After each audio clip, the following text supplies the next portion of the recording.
waaw noon tigi assalamu alaikum bandiraɓe ko assalamu alaikum bandiraɓe ƴeewoɓe Jeeri TV la télévision aynaɓe sénégal zone sud pastoral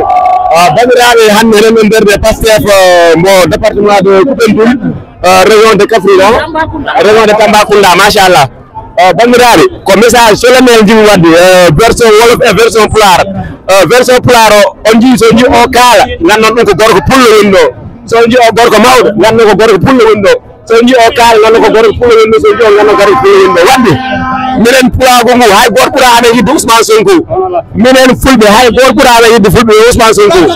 minen min wona yimɓe neɗɗo ko bonɗum neɗɗo ko intérêt mum Ousmane Sonko ko Ousmane Sonko national Ousmane Sonko ko Ousmane Sonko international Ousmane Sonko ko Ousmane Sonko Sénégal te mbimi noon hande mi yiiɗo wa Fuladu yiiɗo wa Fouta Soro yiiɗo wa Jolof yiiɗo wa Jambour wadde holliri Ousmane Sonko national bandiraɓe gogo ko Ousmane Sonko mbeɗa mon noddo on population mo Sénégal fof on aynaɓe Sénégal mbeɗa mon ñaagi on fof garono de kewal e pewal gam darɗumen projet mo Pastef ballen Seydina Ousmane Sonko no projet o woni tan law on mbatten ha projet Ousmane Sonko wona gonga eyi enen Ousmane Sonko noddi ko 3 version man o noddi ko gaynako woni élevage noddi ko aw woni pes noddi ko agriculture woni ndem bandiraɓe gayna kala jiiɗo pullo ina andi pullo gaynaka kala jiiɗo ina pullo ina andi pullo ko demowo so jeeyi zone de Niay hay toon fulɓe koɓe awoɓe wadde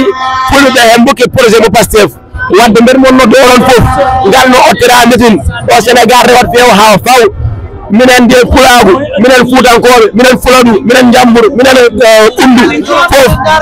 daara Jolof en foof nous sommes dernier de Ousmane Sonko kala ɗo woni aɗa noddu min noto ɗum bandiraɓe ɗum ko weltari ɗum no version franc wolof